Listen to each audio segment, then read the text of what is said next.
Friends, কেমন আছো সবাই? আশা করছি সবাই খুব ভালো আছো। তো আজকে তোমাদের সাথে শেয়ার করব বড়ির আচার বানিয়েছিলাম। তো আজকে শেয়ার করব, অবশ্যই তোমরা পুরো ভিডিওটা দেখবে। এখানে বড়ি নিয়ে নিলাম আর এখানে গুড় নিয়েছি আর মশলা করব। তো কড়াই বসিয়ে দিলাম। এখানে কড়াইয়ের মধ্যে তেজপাতা আর শুকনো লঙ্কাটা প্রথমে দিয়ে ভালো করে ভেজে নিলাম। তুলে নিয়ে মৌরি, জিরা আর পাঁচফোড়ন নিয়েছি মশলার জন্য। আরও অনেক মশলাই দেওয়া যায় কয়েক রকমের, তো আমি এগুলাই দিয়ে করেছি। ঘরে এগুলাই ছিল আর এগুলা দিয়ে আচারটা করেছিলাম। তো এই তো এখন মশলাটা ভেজে নিব, বেশি ভাজবো না, বেশি ভাজলে আবার পুড়ে গেলে তিতা লাগবে, খেতে একদমই ভালো লাগবে না তারপর আচারটা। তো এখানে গুঁড়া করে নিয়েছি, একটু গরম গরম অবস্থায় গুঁড়া করতে হবে মশলাটা ব্লেন্ডারে। আর এই তো বেশি গুঁড়া করলাম না, এরকমই গুঁড়া করলাম। তারপর দিয়ে দিলাম কড়াইয়ে তেল। তেল গরম হয়ে গেলে তেলটা ভালো করে মিশিয়ে নিয়ে কড়াইয়ের মধ্যে দিয়ে দিলাম বড়ই। তো বড়ি দিয়ে কিছুক্ষণ ভেজে নিব বড়িটা তেলের সাথে। তারপর দিয়ে দিব পরিমাণ মতো লবণ। লবণটা দিলে বড়িটা তাড়াতাড়ি নরম হয়ে যাবে, তাই লবণটা আগে দিয়ে দিলাম। তারপরে পরিমাণ মতো এই তো নাড়াচাড়া করে তারপর পরিমাণ মতো হলুদ গুঁড়ো আর পরিমাণ মতো সামান্য পরিমাণে লঙ্কা গুঁড়ো দিলাম। যেহেতু আস্ত শুকনো লঙ্কা গুঁড়া করে রেখেছি মশলার সাথে, তাই বেশি শুকনো লঙ্কা দিলাম না।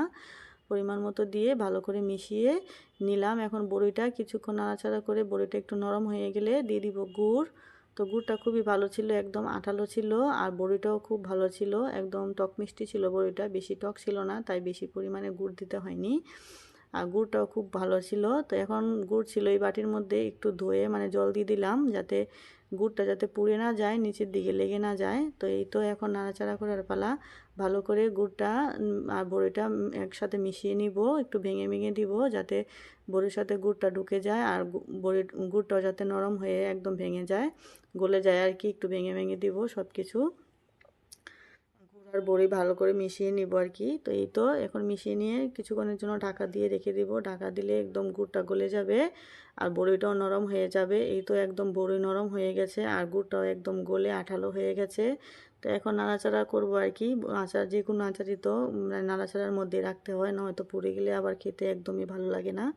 তো কয়েকদিন যাবতই মানে ভাবছিলাম আচারটা বানাবো, কবেই তো বড়ই নিয়ে আসছে আর শুকিয়ে ফ্রিজে রেখে দিয়েছিলাম। তো ছেলের যেহেতু এক্সাম ছিল আর শরীরটাও ঠিকঠাক ছিল না, তাই বানানো হচ্ছিল না। আর আচার বানানো তো অনেকটাই কষ্ট হয়, নাড়াচাড়া করতে হয়, অনেকটা সময়ই লাগে, তাই আর বানানো হচ্ছিল না। তো এখন তো গরম চলে আসছে আর কি। তো এখন আচারটা বানিয়ে নিলাম, যেহেতু বড়ি নিয়ে আসছে, বড়িটা বেশি দিন রেখে দিলে নষ্ট হয়ে যাবে, তাই আজকে বানিয়ে নিলাম। তো গত কয়েকদিন আগে বানিয়েছিলাম, তো আজকে তোমাদের সাথে শেয়ার করছি আর কি, এডিট করা হয়নি তার জন্য শেয়ার করাও হয়নি।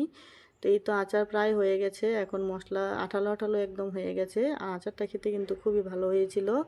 তো আমি অত ভালো বেশি পারি না বানাতে, চেষ্টা করি। তো কেমন হয়েছে বানানোটা অবশ্যই তোমরা কমেন্ট করে জানিও, আর কিছু ভুল হলেও কমেন্ট করে জানিও। তো এই তো এখন আচার প্রায় হয়ে গেছে। এখন কিছুটা মশলা দিয়ে দিলাম, প্রথমে পুরো মশলাটা দেবো না, কিছুটা দিয়ে দিব, তারপর আরেকটু মশলা দিব। আমাদের পরিবারে সবাই একটু মশলা বেশি দিলে আচারটা ভালো খায়, তাই মশলাটা দিয়ে দিলাম। তো এই তো এখন একটু বেশি পরিমাণে মশলাই দিয়েছিলাম। তো এই তো এখন মেশানোর পালা, মেশানো হয়ে গেলে ভালো মতো, এই তো হয়ে গেছে প্রায়, এখন নামিয়ে নিব। তো এই আচারটা 2-1 দিন রৌদ্র দিব, তারপর কাচের বয়মে ঢুকিয়ে রাখবো আর কি। তো এই তো আচারের ফাইনাল লুক, কিছুটা মশলা দিয়ে দিলাম উপর দিকে।